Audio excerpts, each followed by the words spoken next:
What's up guys, May from iTech224. Apple just finished their iPad mini event and they announced a whole bunch of new products, so I'm going to go ahead and show you what they announced. To start off the keynote, they talked about the iPhone 5 and how well it's doing. They showed a video about that. Basically, the iPhone 5 is doing extremely well. It's the biggest iPhone ever, so that's to be expected. Then they went to talk about the iPods and how the iPod Touch is the best iPod ever and how everyone seems to love it, and that's true. Everyone does seem to love the new iPod Touch, and they just gave us an update on that. Then after that, they want to talk about iOS 6 and the Mac and how those two work together and how many people are using the different services that Apple offers. And needless to say, a lot of people are using these products. After that, they announced iBooks 3. It's not a huge update. They didn't really announce very many things that are new, but now they support 40 languages, which is a big deal for a lot of people that don't speak English. And they announced a new way to scroll, so you can do continuous scrolling, so you no longer have to flip pages if you don't want to, and you can just keep scrolling endlessly until the book ends. You can also share quotes, so you can highlight something and share it to Twitter or Facebook, which is nice. And it also has better iCloud syncing, so it's going to be able to sync between all your devices. Now after that, they went on to talk about the Macs, and they updated a lot of them. So they started out with the new 13-inch Retina MacBook Pro. It's 20% thinner, so it's super thin, just like the 15-inch MacBook Pro. And it weighs 3 pounds. It's the lightest MacBook Pro ever. It also has a Retina display, of course, 13.3-inch at 2,560 pixels by 1,600 pixels. So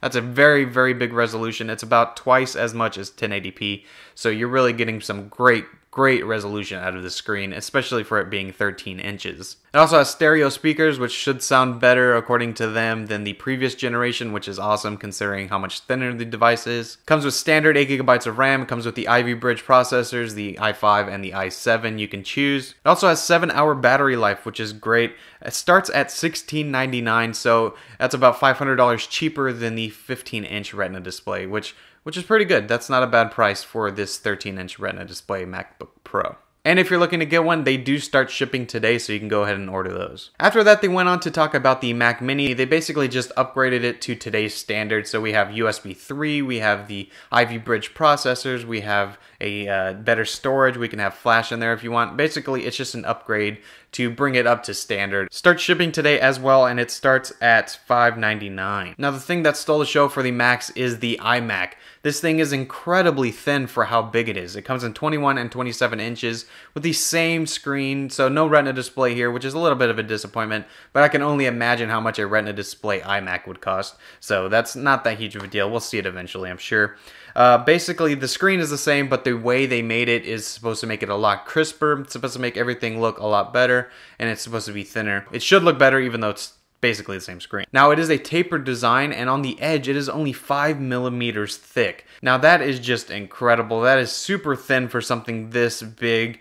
It has a FaceTime HD camera. It has better speakers. The iMac sounds okay already. It gets pretty loud, but these are supposed to have even better stereo speakers. It weighs 8 pounds lighter, which is incredible considering it is basically the same computer and updated internals, but it is even smaller, so that is incredible. Everything is updated, of course, so you're going to be up to the standard with the Ivy Bridge processors and all that good stuff. Now, something new they talked about is the new Apple Fusion drive. Now, basically what this is a 128GB SSD combined with a 1TB or 3TB hard drive. Now, what this does is give you maximum storage and maximum speed. It's supposed to be as fast as a SSD, but the best part about it is that when you're putting stuff on the drive, you don't have to tell it where to go. It's automatically going to know what you use most, and it's going to put it on that SSD so that it actually gives you the best performance. So that's pretty nice. Seems to be something that could work really well, and is definitely better if you don't want to be installing those things yourself.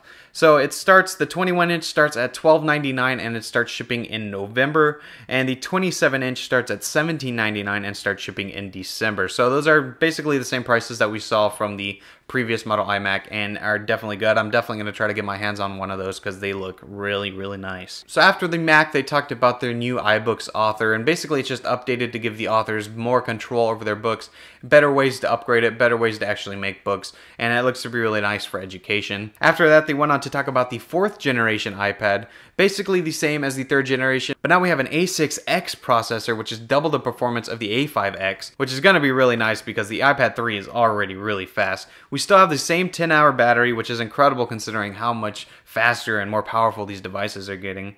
It also has an HD FaceTime camera, so that's going to be updated so you can have HD on the front-facing camera.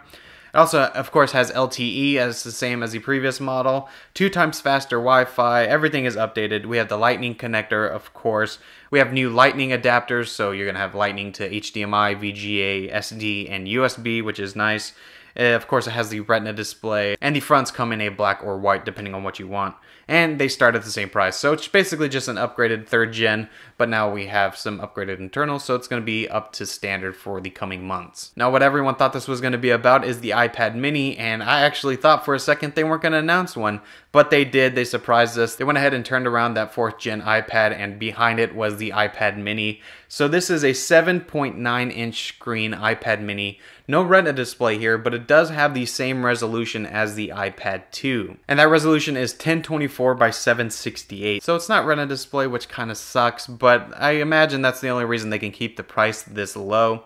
And I'm actually using the iPad 2 here, so it's basically this screen just shrunken down into a 7.9 form factor, so it's definitely going to be a lot sharper, although it's not Retina display. Now it's super thin at 7.2 millimeters, which is as thin as a pencil. It also weighs 0.6 pounds, which they compared to a notepad, so this is really small and light, and the best part is, according to them, you can hold it in one hand, which is really nice. It also comes in a black and white version, so much like the iPhone 5, you're going to be able to get a slate version of the iPad mini, which I think looks really, really nice, and I plan to get that version. On the inside, you have the A5 chip, so hopefully that'll be able to keep up with everything that is thrown at it. You have a FaceTime HD camera on the front and a 5 megapixel camera on the back, which is something that most of these tablets do not have, so that's definitely a step up from most of the other 7-inch tablets on the market. It also has LTE if you get that model, which is really nice. Also has faster Wi-Fi, of course, 10-hour battery, which is really, really nice. The Lightning connector. Now the price is what is the biggest problem with this. Most of us thought it was going to be around $250 and thought that that was the best price for it to be, but it actually starts at $329. Now for $329, you're going to be getting a 16 gigabyte Wi-Fi only model, so at least they didn't charge $329 for an 8 gigabyte model like a lot of us thought they would. The price is kind of a downer. It would have been better if it was around $250 or even $300, but Apple's going to do what they're going to do and people are going to buy it no matter what. So to them, I don't think that really matters all that much. Pre-orders for this start this Friday and they start shipping November 2nd, and the LTE models start shipping 2 weeks after that. So that is everything they talked about at the event. They announced a lot of new things. They released the new MacBook Pro 13-inch with Retina display, the new Mac Mini, iMac, and the iPad 4th gen, and the iPad mini. So that's 5 things that they announced this morning, and that is a ton of stuff. So what really stole the show for me is the new iMac. I think that looks amazing, and I definitely want one. And the iPad mini looks really nice as well. I don't know if it's going to be worth it compared to the iPad 4th gen, but it definitely looks to be a nice product, and I plan on getting that for sure. So what do you think about Apple's announcements this morning? Do you think the iPad is way overpriced and you're not going to get one? Do you think that doesn't matter and people are still going to buy it? Let me know in the comments below, and let me know what you think was the best part of this keynote. Hope you enjoyed this video. If you did, make sure you guys give it a thumbs up and subscribe for more content like this. That would be awesome. My name is Matt from iTech224, and I'll see you guys in my next video. See ya.